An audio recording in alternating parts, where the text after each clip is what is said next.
आजकल social media में निग्रहाचार्य जी, संदीप देव जी और परमेश्वर नाथ मिश्र जी के बीच में काफ़ी तू मैं हो रही है। निग्रहाचार्य जी और परमेश्वर नाथ संदीप देव जी से तो हमारा कोई ज़्यादा परिचय नहीं है, लेकिन परमेश्वर नाथ जी से हमारा बड़ा पुराना परिचय है। आज उस परिचय से संबद्ध कुछ बातों को मैं सोशल मीडिया के माध्यम से जो हमारे शुभ चिंतक हैं उन सबको बताना चाहता हूँ।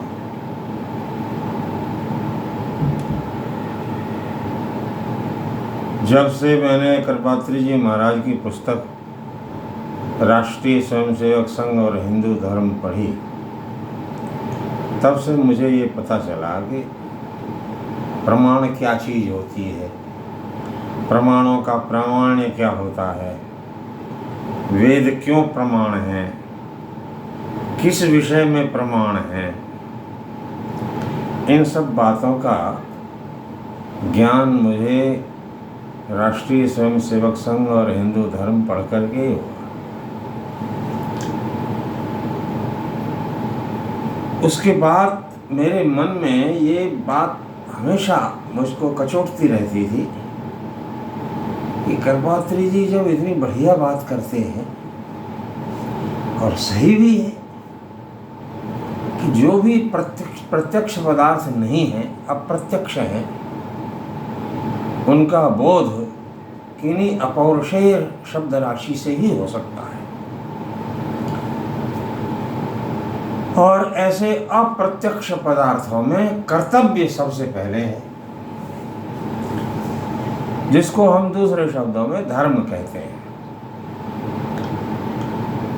कर्तव्य प्रत्यक्ष नहीं है, प्रत्यक्ष से उसका बोध नहीं होता है, अनुमान से उसका बोध नहीं होता है। इसलिए उसका बोध कराने के लिए किन्हीं अपौरुषेय शब्दों की आवश्यकता होती है, क्योंकि जो पौरुषेय शब्द होता है वो तो प्रत्यक्ष और अनुमान पर ही आधारित होता है। और ये बात कोई समझता क्यों नहीं है? मेरे मन में ये बड़ी उत्सुकता थी और एक लंबा इतिहास है कि इस विषय को लेकर के मैं किस किस से नहीं भिड़ा, किस किस के पास नहीं गया, किस किस के सामने मैंने ये मुद्दा नहीं उठाया। तो पहले मैं जिस किसी से मिलता था, बस और कोई बात होती नहीं थी मेरी उसकी, मैं सबसे पहले उससे यही पूछता था कि क्या आप वेद प्रामाण्य के विषय में जानते हो? वो सीधे मेरे से कन्नी काट देता था कि भाई ये क्या मूर्खता की बातें मेरे से कर रहा है। मेरे मन में ये हुआ कि जब जनता इस बात को सुनती नहीं है तो और वेद प्रामाण्य पर वेद प्रमाण है कि नहीं है, अगर प्रमाण है तो स्वतः प्रमाण है या परतः प्रमाण है, इन विषयों पर अपने यहाँ कितना शास्त्रार्थ हुआ है। वेदों का जो अपौरुषेयत्व है उसकी क्या परिभाषा है, अपौरुषेयत्व तो क्या चीज होती है, इसके ऊपर बड़ा शास्त्रार्थ हुआ है। अपने न्याय दर्शन तो वेदों को पौरुषेय ही मानता है, तो ईश्वर रचित मानता है। मीमांसा और वेदांत आदि कुछ दर्शन ऐसे हैं जो वेदों को अपौरुषेय मानते हैं। मैंने ये सोचा कि ये बात सुप्रीम कोर्ट में क्यों नहीं उठाई जाए,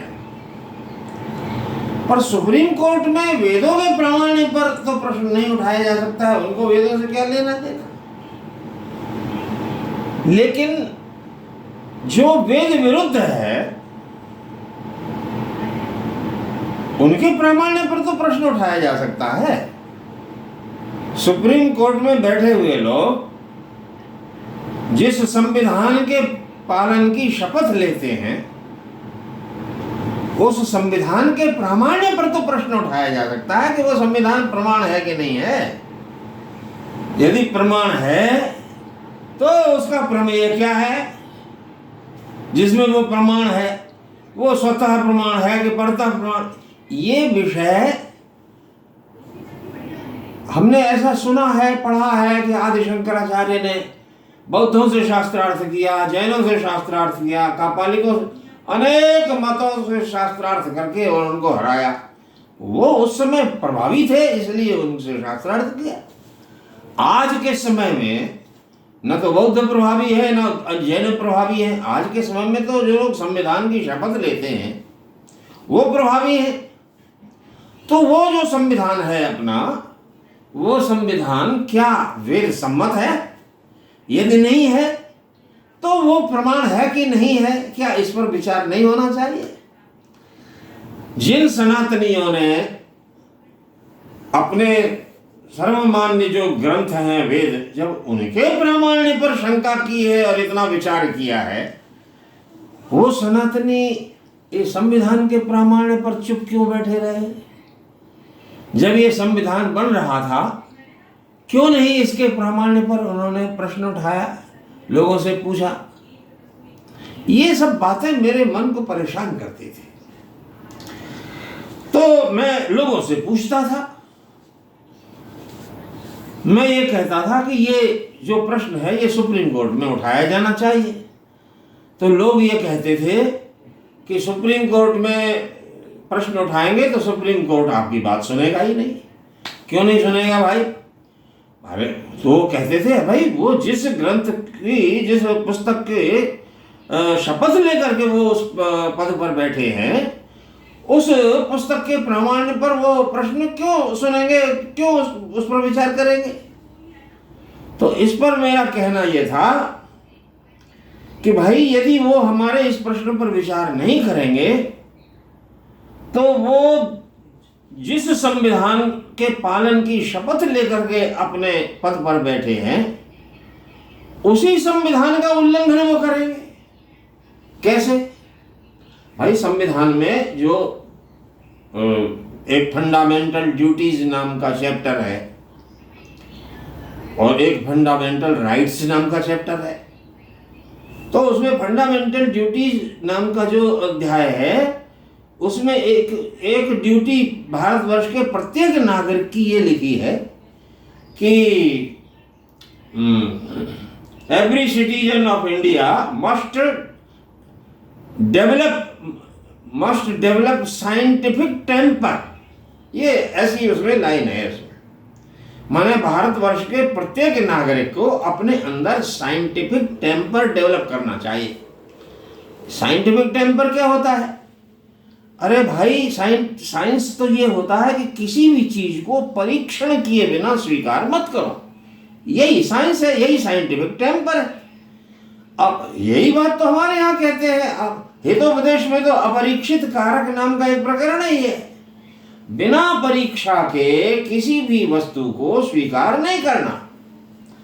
तो आपने जो ये संविधान स्वीकार कर लिया, क्या आपने इसकी परीक्षा कर ली? इसके प्रामाण्य पर विचार कर लिया?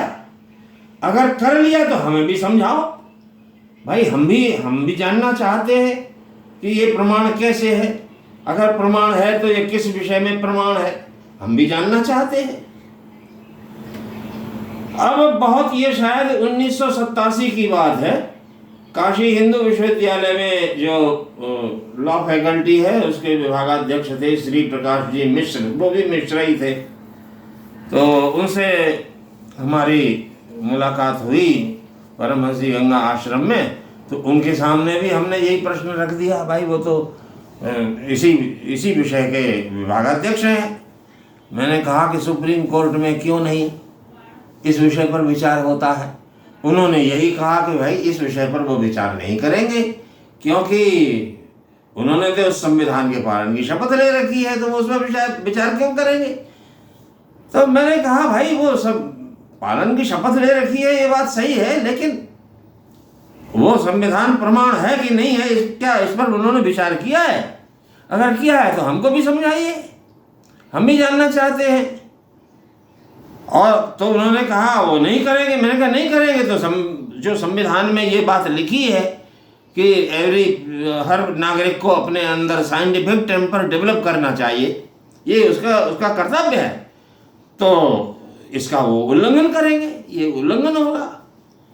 तो मेरी इस बात का उत्तर उनसे बना नहीं बना। तो उन्होंने कहा कि हम आपकी इस बात का उत्तर बाद में देंगे। आज इस बात को कितने दिन हो गए, आज तक उन्होंने मेरे इस प्रश्न का उत्तर नहीं दिया। खैर, मेरे मन में ये प्रश्न उबलता रहा, मैं क्या करूं। कई बार मेरे मन में आया कि सुप्रीम कोर्ट में खुद PIL जैसे लोग कहते हैं जनहित याचिका वो डालूं। जनहित याचिका कैसे डाली जाती है मेरे को पता ही नहीं था, कैसे डाली जाती है, और किसी ऐसे वकील से, जज से मेरा कोई संपर्क नहीं था कि मैं उससे अपने मन की पीड़ा कहूँ, भैया ये सुप्रीम कोर्ट में ये मुद्दा उठाओ। जो लोग हिंदू राष्ट्र की बात करते हैं, लड़ाई की बात करते हैं, अरे भाई हम लोगों के पास वाग बल है, वाग बल से लड़ो ना, सुप्रीम कोर्ट में जाके लड़ो, उनको सिद्ध करो उनको कि भाई जिसकी शपथ आप ले रहे हो वो प्रमाण नहीं है, लड़ो जाकर सुप्रीम कोर्ट में। तो इसी समय मेरे ध्यान में परमेश्वर नाथ मिश्र आए। परमेश्वर नाथ मिश्र जी की एक पुस्तक है अमिट काल रेखा। हमारे शारदा पीठ ने उस पुस्तिका को छपवाया था, वहाँ शारदा पीठ में रखी हुई थी, हमने देखा। बड़े विद्वान आदमी है, इसमें दो राय नहीं है, बहुत विद्वान है। मुझे लगा कि ये आदमी तो इस वकालत के क्षेत्र से जुड़ा हुआ है, एडवोकेट है और धार्मिक भी है, तो इनको मेरी बात समझ में आ जाएगी। तो मैंने परमेश्वर नाथ मिश्र जी को एक पत्र लिखा और उसमें मैंने अपना पक्ष रखा कि मैं इस पक्ष का हूँ कि ये विषय सुप्रीम कोर्ट में उठाना चाहिए। दूसरा पक्ष कहता है कि नहीं, सुप्रीम कोर्ट के जज आपकी इस बात को नहीं सुनेंगे, आपकी जो PIL है उसको रिजेक्ट कर देंगे। तो मेरा इसका उत्तर ये है कि अगर वो रिजेक्ट कर देंगे तो उनका ये रिजेक्ट करना संविधान के ही खिलाफ जाएगा, क्योंकि संविधान में तो प्रत्येक नागरिक का ये कर्तव्य बताया गया है कि वो बिना परीक्षण किए किसी भी बात को स्वीकार न करे।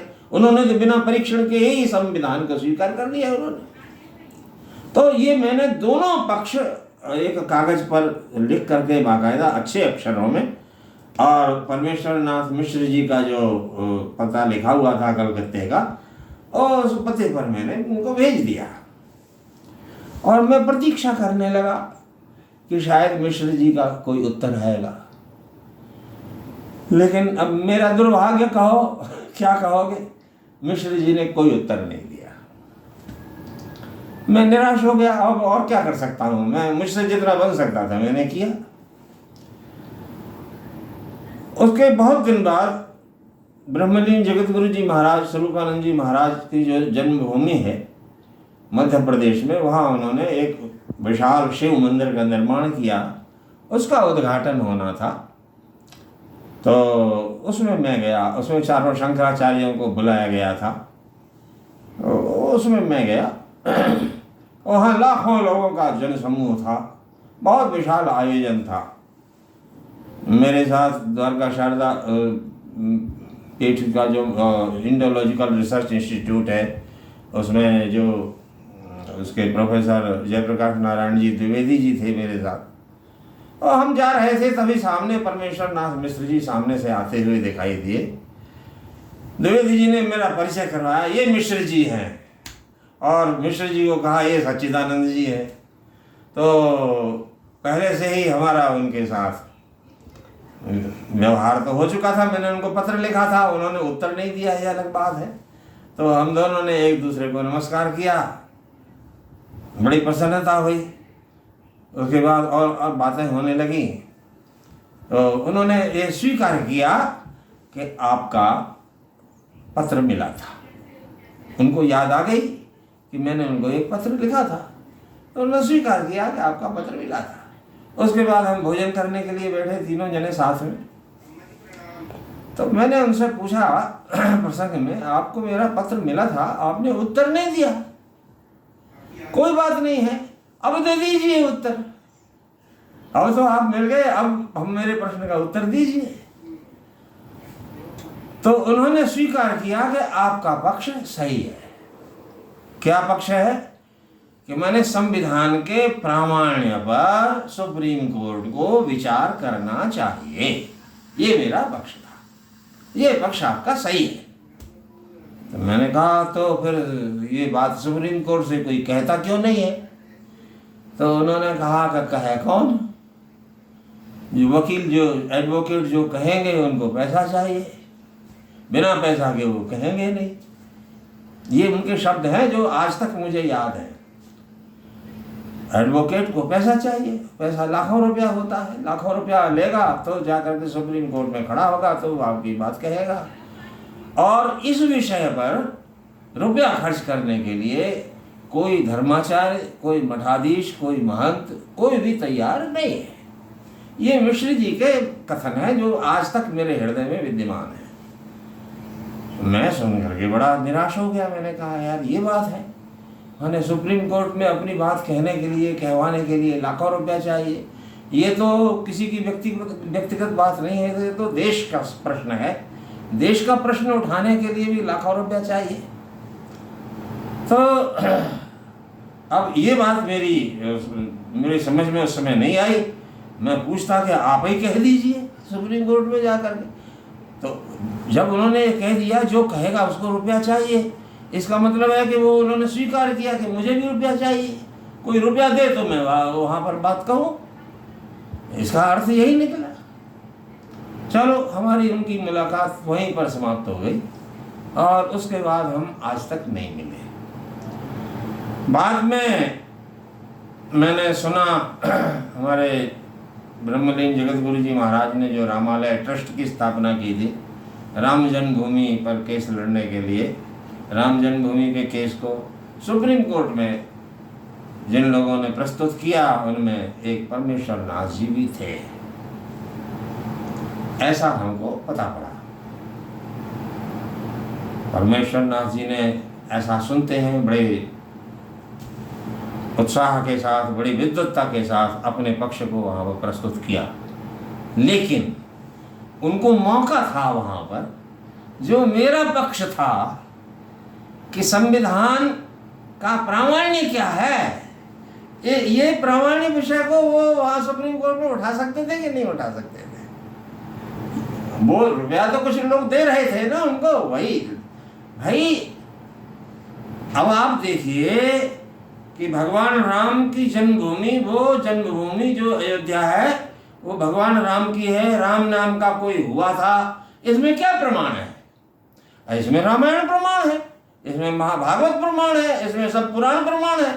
क्या उन पुराणों के प्रामाण्य को आप स्वीकार करते हो?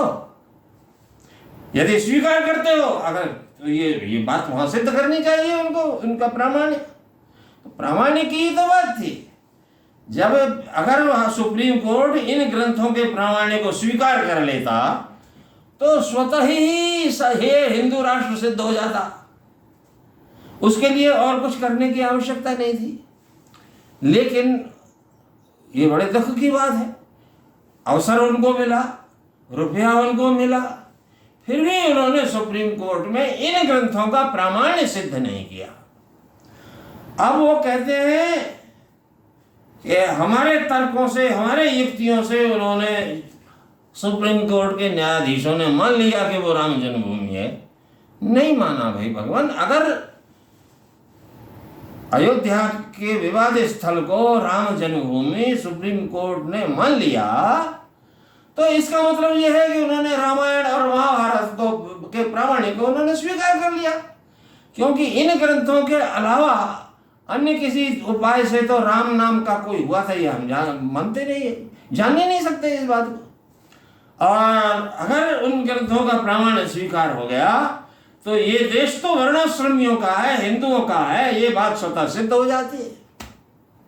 मैं यही बात पूछने के लिए रामभद्राचार्य जी से भी पूछने के लिए यही बात पूछने के लिए गया था कि भाई आप कहते हो कि हमारे कहने से सुप्रीम कोर्ट के जो न्यायाधीश हैं उन्होंने स्वीकार कर लिया।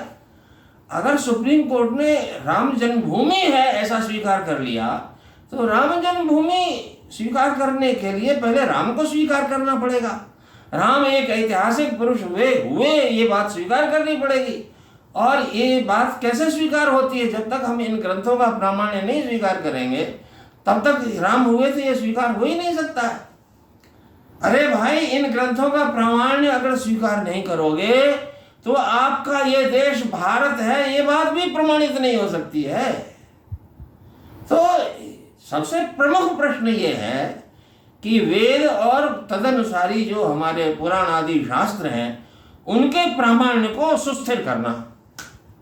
सुप्रीम कोर्ट में आपके पास ये अवसर था, आप राम जन्मभूमि के पक्ष को आप प्रस्तुत कर रहे थे, वहाँ पर आप इस तरह से प्रस्तुत करते, लेकिन बड़े दुख की बात है आपने प्रस्तुत नहीं किया।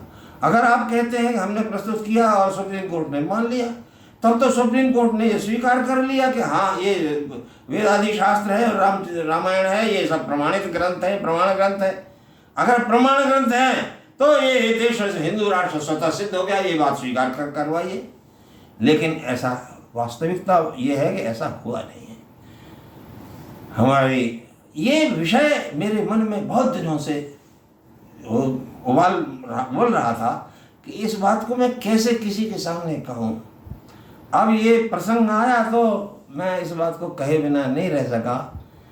इन विषयों पर कि सत्यकाम जावाल ब्राह्मण था या शूद्र था, इन विषयों पर तो आपस में भिड़ रहे हैं, लेकिन जिन विषयों पर भिड़ना चाहिए और अपने शत्रुओं के साथ भिड़ना चाहिए, जिन लोगों के मत में ये वेद आदि शास्त्र प्रमाण नहीं, पुराण आदि प्रमाण नहीं है, तो पुराण आदि के प्रामाण्य को सिद्ध करने के लिए जिनके साथ भिड़ना चाहिए उनके साथ न मिश्र जी भिड़ रहे हैं, न संदीप देव भिड़ रहे हैं, कोई नहीं भिड़ रहा। सब अपने अपने घर में बैठ करके हम अपनी ढबली अपना अपना राग बजा रहे हैं। वास्तव में वास्तविकता ये है, जहाँ पर हमको अपनी बात कहनी चाहिए वहाँ पर हम अपनी बात प्रस्तुत नहीं कर रहे हैं। सुप्रीम कोर्ट में तो नहीं कर रहे, किसी भी कोर्ट में नहीं कर रहे। हमारी छोटी सी जगह पर अगर कोई कब्जा कर लेता है तो उसके लिए हम पुलिस स्टेशन जाते हैं, थाना कचहरी लोअर कोर्ट में जाते हैं, हाई कोर्ट में जाते हैं, सुप्रीम कोर्ट तक जाते हैं। लेकिन ये हमारे देश का मुद्दा है, हमारे देश की पहचान का विषय है। इसके लिए हम क्या कोई भी इस देश में ना कोई धर्माचार्य तैयार है सुप्रीम कोर्ट तक जाने के लिए, कोई भी तैयार नहीं है। ये एक बड़े दुख की बात है।